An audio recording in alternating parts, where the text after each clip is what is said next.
Klawiatura magnetyczna za 200.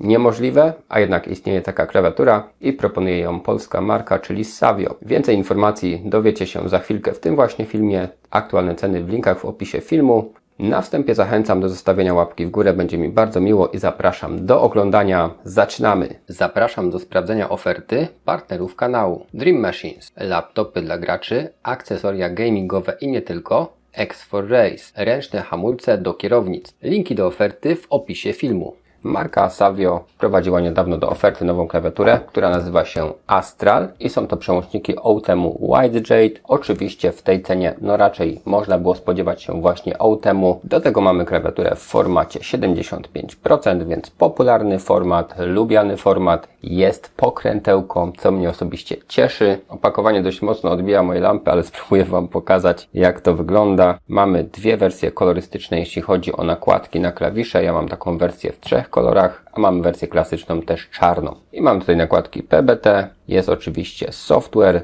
jest anti-ghosting, anti-rollover, wszystko dzisiaj przetestujemy standardowo, jak to u mnie bywa. Z tyłu mamy jeszcze odrobinę informacji, ale generalnie to jest to samo powtórzone. Natomiast mamy tutaj konstrukcję na uszczelce, czyli gasket. No i ta klawiatura jest wyciszona, 1,80 m jeśli chodzi o przewód, a te przełączniki magnetyczne mają wytrzymałość 100 milionów klików. Zobaczmy jeszcze wyposażenie zestawu.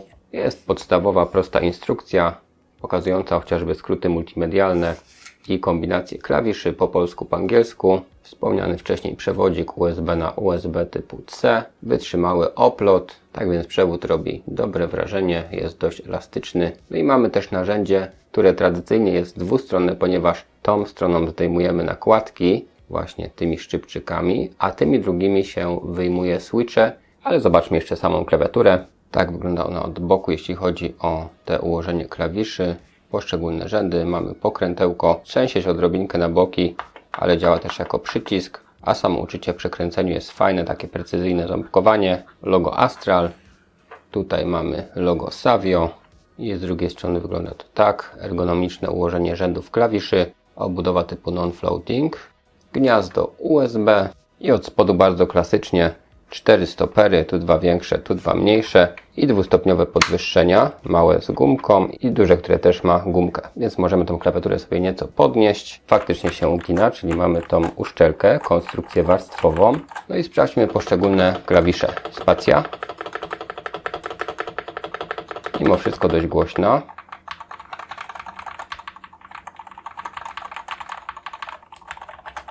Pojedyncze klawisze, a teraz Enter i Backspace. Jeśli chodzi o stabilizatory, no to są ok, chociaż tutaj bez jakiejś większej rewelacji. No i obudowa oczywiście jest tylko i wyłącznie plastikowa. Nie uświadczymy tutaj metalowych elementów. Jeśli chodzi o czcionkę, no to jest ona taka dość delikatna. Mamy przełącznik Mac Windows na Q i W. Mamy też troszkę słabiej widoczne, ale jak się przyjrzymy, no to są opisy poszczególnych funkcji multimedialnych, czyli po kolei na Escape mamy Reset, F1 to jest player multimediów, F2 ciszej, F3 głośniej, F4 wyłączenie dźwięku, F5 stop, F6 utwór do tyłu, F7 play pauza, F8 utwór do przodu, F9 klient poczty, F10 przeglądarka, F11 komputer i F12 kalkulator. I sterowanie oświetleniem FN z Enterem, prędkość, jasność, oczywiście kursory, standardowe nakładki PBT, odstępy między nimi całkiem duże, czcionka ok, natomiast wyłączona klawiatura nie robi takiego wow. Zobaczymy za chwilkę, jak te LEDy ożyją już w części software'owej. Natomiast czy podoba Wam się połączenie tych 3 kolorów nakładek czarnych, szarych i pomarańczowych? No to już ocencie sami. I mnie osobiście obecność pokrętełka cieszy, działa naprawdę dobrze, jest w takim dość dobrym miejscu. Gdybyśmy chcieli palcem tutaj od tej strony jakoś chwycić, no to przeszkadza klawisz, ale tak generalnie tutaj i tutaj mamy sporo miejsca, więc można też jednym palcem kręcić. Dookoła taka metalowa obwódka, wygląda to nieźle. Działa tak dość twardo, jak to pokrętełko przy wciśnięciu, ale jednocześnie z takim solidnym momentem aktywacji. Natomiast, że się trzęsie na boki, to się nie da ukryć, ale nie chcę go popsuć, więc bardziej nie trzęsę. Diody mamy tutaj w tym miejscu. Jeśli chodzi o siłę nacisku, no to bym powiedział, że najbardziej to jest zbliżone do przełączników typu RED, czyli ta siła nie jest duża i reakcja przełącznika jest taka bardzo delikatna. Ale zajrzyjmy sobie jeszcze, jak to wygląda pod spodem.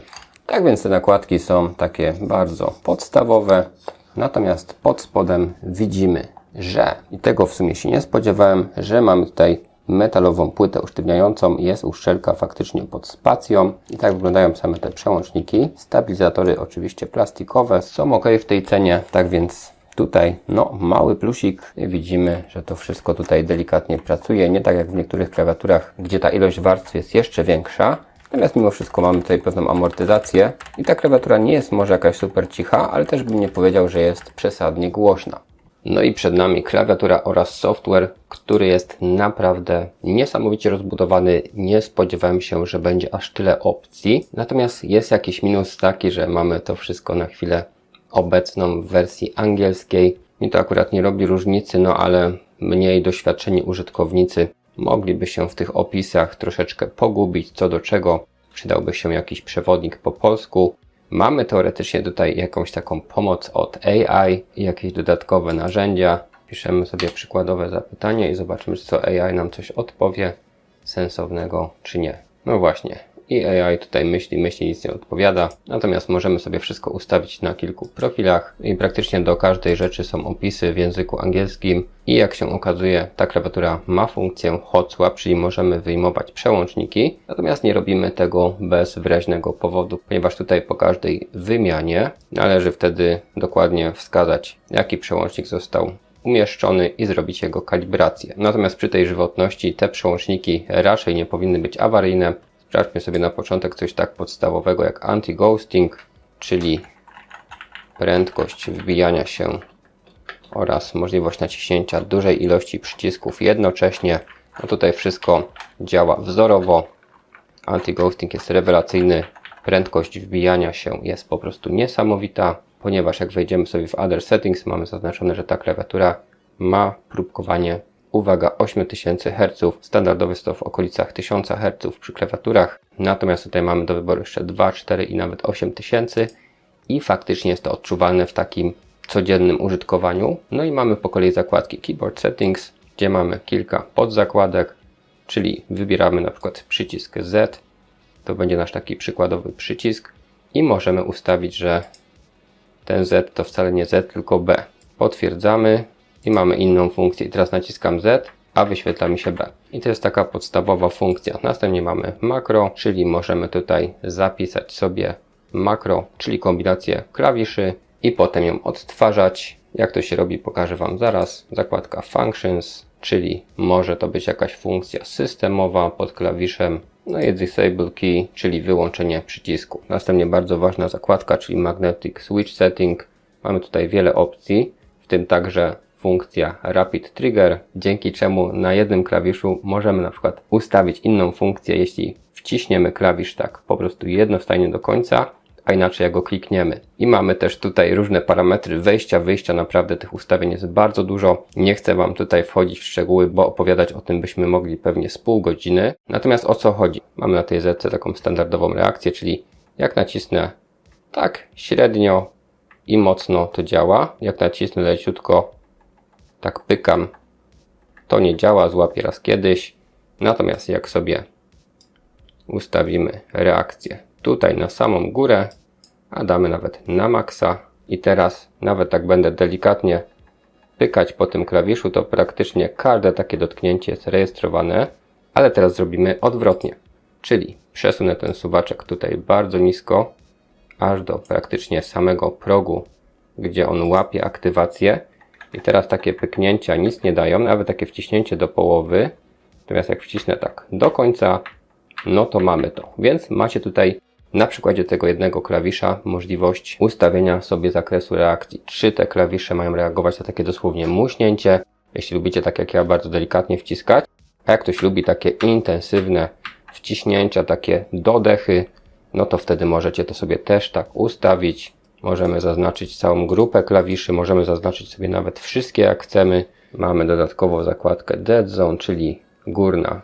dolna i dodatkowe inne opcje. Możemy też zresetować, gdybyśmy tutaj za dużo poprzestawiali, no to wraca to do ustawień fabrycznych i tyle. Switch Setting, czyli to co mówiłem po wymianie przełącznika. No i Simulation Test, gdzie możemy sobie przetestować jak te przyciski działają, czyli na lekkie naciśnięcie do połowy i pełne wciśnięcie, pełny zakres. Też mamy tutaj potwierdzony. Zakładka Advanced Key, gdzie możemy ustawić dokładnie trigger point, czyli mówiąc inaczej punkt aktywacji i mamy też punkt powrotu, czyli jak to sobie ustawimy, to wtedy X działa tak, a Z na przykład działa dopiero jak wciśniemy go do pewnego miejsca, czyli X działa lżej, Z działa już z ustawionym tutaj zakresem oporu. To mamy w zakładce Dynamic Keystrokes. Następnie mamy Press and Click, czyli jeszcze inna funkcja, czyli dla tej Z-ki na przykład jak przytrzymamy, to powiedzmy, że niech to będą 3 klawisze. OK.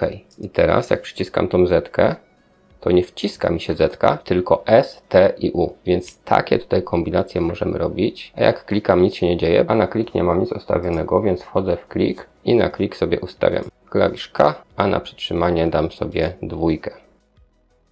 Zapisuję i sprawdzamy. I faktycznie to K jest tutaj wykrywane, a jak wcisnę, to mamy 2. Oczywiście możemy przywrócić ustawienia fabryczne, jak za dużo tutaj zakombinujemy i wtedy te wszystkie ustawienia są wyczyszczone. Patrzymy dalej, Toggle Switch, czyli kolejna kombinacja Long Press i Rapid Fire, czyli bierzemy znowu naszą Z-kę.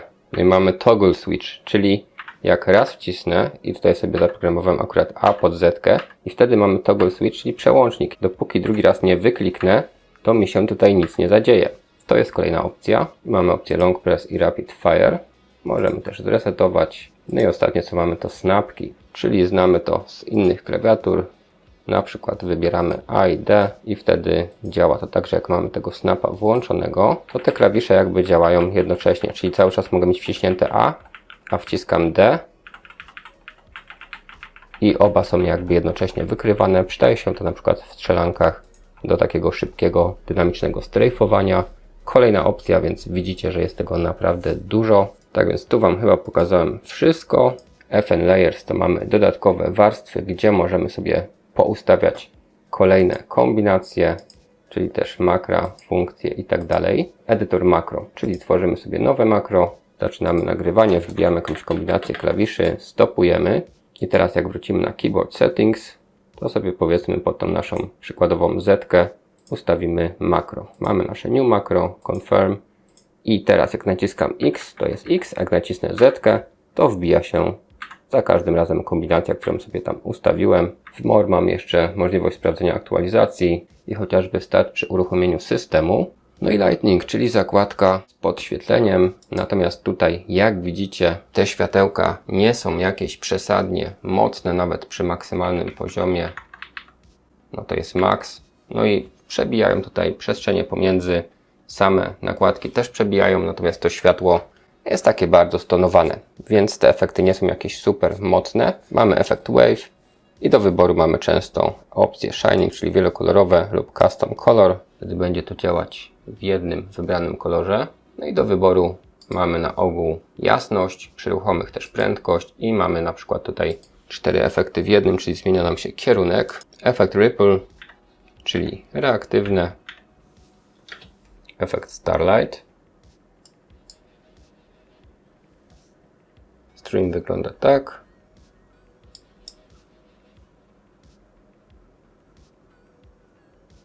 Następnie efekt Shadow, gdzie mamy pojedyncze reaktywne. Mountain Wave to jest coś takiego. Następnie mamy Sine Wave, czyli sinusoida, która wygląda tak. Efekt Color Spring.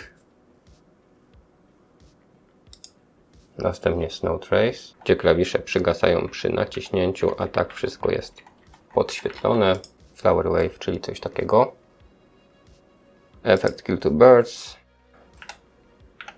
czyli reaktywny, liniowy. Circle Wave, 2 ustawienia. Następnie Color Cross, czyli coś takiego. Snowfall. Tak to wygląda. I mam jeszcze kilka efektów. Meteor. Always On to jest po prostu stałe. Może być oczywiście jednokolorowe, jak sobie wybierzemy. Dynamic Breathing, czyli oddech z podmianą kolorów. Spectrum Cycle, czyli podmiana kolorów bez oddychania. Efekt Light Shadow, Mamy także efekt muzyczny.